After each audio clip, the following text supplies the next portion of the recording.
নমস্কার সম্মানী দর্শকবৃন্দ, আমরা এর আগের দিনে একটা ভিডিওর মাধ্যমে দেখিয়েছিলাম যে পঞ্চায়েতের সার্টিফিকেট এবার অনলাইনে আবেদন করা যাবে।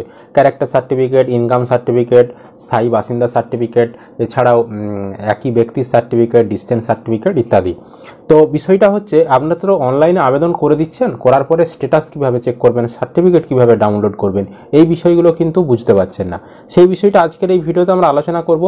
এছাড়াও আরেকটা জিনিস, তো বর্তমানে যে সার্টিফিকেট আবেদন হচ্ছে যে ওয়েবসাইট থেকে, সেই ওয়েবসাইট বাদেও কিন্তু নতুন ওয়েবসাইট আপনাদের জন্য পঞ্চায়েত দপ্তর নিয়ে আসতে চলেছে। সে বিষয়েও কিন্তু পঞ্চায়েত দপ্তর একটি নির্দেশিকা জারি করেছে।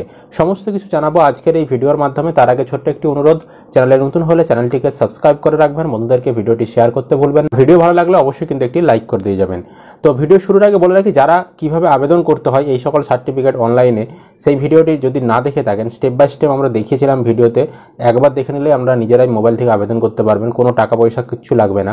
তো অবশ্যই সেই ভিডিওটা আপনারা দেখে নেবেন। সেই ভিডিওর লিঙ্ক ভিডিও ডেসক্রিপশনে, আই বটনে, ভিডিও শেষে, এন্ড স্ক্রিনে দেওয়া রয়েছে। তো সার্টিফিকেটের স্ট্যাটাস চেক করার জন্য বা আপনার সার্টিফিকেট ডাউনলোড করার জন্য কি করবেন, সবার প্রথম যে কোনো ব্রাউজার ওপেন করে গুগলে চলে আসবেন। গুগলে এসে সার্চ করবেন ওয়েস্ট বেঙ্গলের জন্য WB, তারপর আপনি লিখবেন পঞ্চায়েত ম্যানেজমেন্ট সিস্টেম, শর্ট ফর্মে PMS, WB PMS। গুগলে এসে সার্চ করবেন WB PMS এই কথাটা। যখন এটা লিখে সার্চ করবেন, প্রথমেই পঞ্চায়েত ম্যানেজমেন্ট সিস্টেম PMS চলে আসবে। এই লেখাটাতে আপনি ক্লিক করে দেবেন। এখানে ক্লিক করলে আপনি অফিসিয়াল ওয়েবসাইটের ভেতরে প্রবেশ করে যাবেন। এবার এখানে সিটিজেন কর্নার অপশান রয়েছে, এই অপশানে আপনি ক্লিক করবেন। এই দেখতে পাচ্ছেন সিটিজেন কর্নার, এখানে আপনি ক্লিক করবেন। এখানে ক্লিক করার পর আপনার সামনে এরকম অপশান চলে আসবে। দিয়ে নিচের দিকে স্ক্রল করলে এখানে একটা চেকবক্স রয়েছে ঠিক চিহ্ন দেওয়ার, এখানে আপনি ঠিক চিহ্ন দেবেন, দিয়ে প্রসেস বোতামে ক্লিক করবেন। তারপর এখানে আপনার ফোন নাম্বার দিতে বলবে, তো আপনি এখানে আপনার ফোন নাম্বারটা বসাবেন, দিয়ে জেনারেট OTP বোতামে ক্লিক করবেন। মনে রাখবেন, আপনি যেই ফোন নাম্বার দিয়ে যখন সার্টিফিকেটের আবেদন করেছিলেন সেই ফোন নাম্বারটাই দেবেন, তবেই আপনি স্ট্যাটাস দেখতে পাবেন, নইলে কিন্তু পারবেন না। মনে রাখবেন, ধরুন আপনি একটা নাম্বার দিয়ে আবেদন করার সময় করেছিলেন, দিয়ে এখন স্ট্যাটাস চেক করার সময় অন্য নাম্বার দিচ্ছেন এখানে, তাহলে কিন্তু হবে না। ঠিক আছে?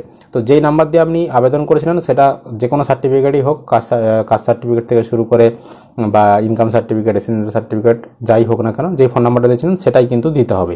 তো আমরা এখানে নাম্বার দিয়ে জেনারেট OTP করছি, তাহলে আমাদের ফোনে একটি 4 সংখ্যার OTP চলে আসবে। তো আমাদের ফোনে OTP চলে এসেছে এবং এখানে দেখুন OTP বসানোর ঘরও চলে এসেছে। এখানে আমরা সেই 4 সংখ্যার OTPটি বসাবো, দিয়ে ভেরিফাই অ্যান্ড প্রসেস বোতামে ক্লিক করব। বসিয়েছি OTP, আমাদের সামনে সার্টিফিকেট অ্যাপ্লাইয়ের যে ফর্ম সেটা কিন্তু খুলে গেছে। তো এরকম কিন্তু যখন নতুন আবেদন করবেন এরকম কিন্তু খুলে যাবে। তো এটা খুলে গেছে মানে ঘাবড়ানোর চিন্তা নেই, আমরা সেটা চেক করতে পারবেন। কীভাবে করবেন, বাম দিকে দেখুন এখানে একটা মেনু বলে অপশান রয়েছে, দেখতে পাচ্ছেন এই যে মেনু।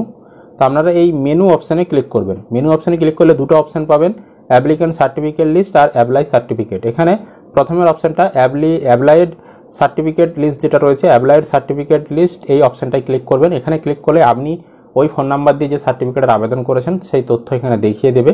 তো এখানে দেখতে পাচ্ছেন সেই তথ্য চলে এসেছে, সিটিজেন কর্নার সার্টিফিকেট লিস্ট।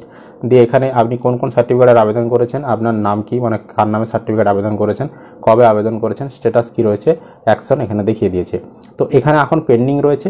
যখন এখানে পেন্ডিংটা উঠে গিয়ে অ্যাপ্রুভেল, প্রধান যখন অ্যাপ্রুভেল করে দেবে আপনার, তখন এই অ্যাকশনের ঘরে এখানে ডাউনলোডের অপশান চলে আসবে। তো এখানে তখন ডাউনলোড অপশানে ক্লিক করলে আপনি কিন্তু PDF আকারে আপনার সার্টিফিকেট ডাউনলোড করতে পারবেন। এইভাবে কিন্তু আপনি আপনার স্ট্যাটাসটা চেক করতে পারবেন। এবার একটা জিনিস গুরুত্বপূর্ণ আলোচনা রয়েছে, সেটা হচ্ছে আমরা যখন এই ওয়েবসাইটের ভেতরে আসছি, এখানে একটা জিনিস এখানে লেখা আকারে উঠছে, আপনাদেরকে একদম প্রথমেই ওয়ার্নিং হিসেবে দিচ্ছে। তো আমরা যখন ভিডিও বানিয়েছিলাম, প্রথম যখন এখানে আবেদন শুরু হয়েছিল, সেই সময় কিন্তু এই লেখাটা ছিল না। ঠিক আছে? এই লেখাটা কিন্তু রিসেন্ট আসছে। কি লেখা না, this is a testing site, actual site will be launched. অর্থাৎ এই যে ওয়েবসাইট WB PMS, এটা কিন্তু আসল সাইট নয়।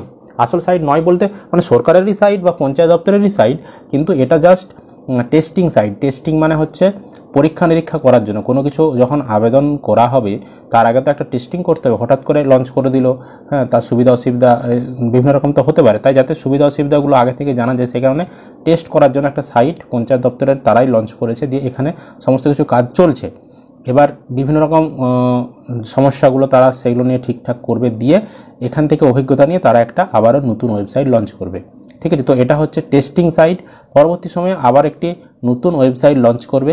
তো তারা যখনই নতুন ওয়েবসাইট লঞ্চ করবে পঞ্চায়েত দপ্তর, সেটাও আমাদেরকে জানিয়ে দেবো। এবং সেই নতুন ওয়েবসাইটে আবার কীভাবে আবেদন করতে হবে, সেখানে কোনো অপশানের পরিবর্তন হয় কিনা বা আবেদনের পদ্ধতির কোনো পরিবর্তন হয় কিনা, সেটাও কিন্তু তখন আমাদেরকে জানিয়ে দেবো। তো এখন বর্তমানে যে পদ্ধতি চালু হয়েছে সেই পদ্ধতি যদি দেখতে চান চ্যানেলে গিয়ে সেই ভিডিও দেখে নিতে পারেন, বা কীভাবে সেটা চেক করতে হয় সেটাও দেখিয়ে দিলাম আজকের এই ভিডিওর মাধ্যমে। এবার যদি প্রধান অ্যাপ্রুভাল দেয়, যদি ডাউনলোড করা যায়, সেটাও কিন্তু আমরা আপনাদেরকে ভিডিওর মাধ্যমে জানাবো। ঠিক আছে, এই ওয়েবসাইটে আবেদন করার পরে। তো এটাই ছিল আপডেট। আশা করি আপনারা ভিডিওটা বুঝতে পেরেছেন। যদি ভিডিও ভালো লেগে থাকে অবশ্যই লাইক করবেন, বন্ধুদেরকে ভিডিওটা শেয়ার করতে ভুলবেন না।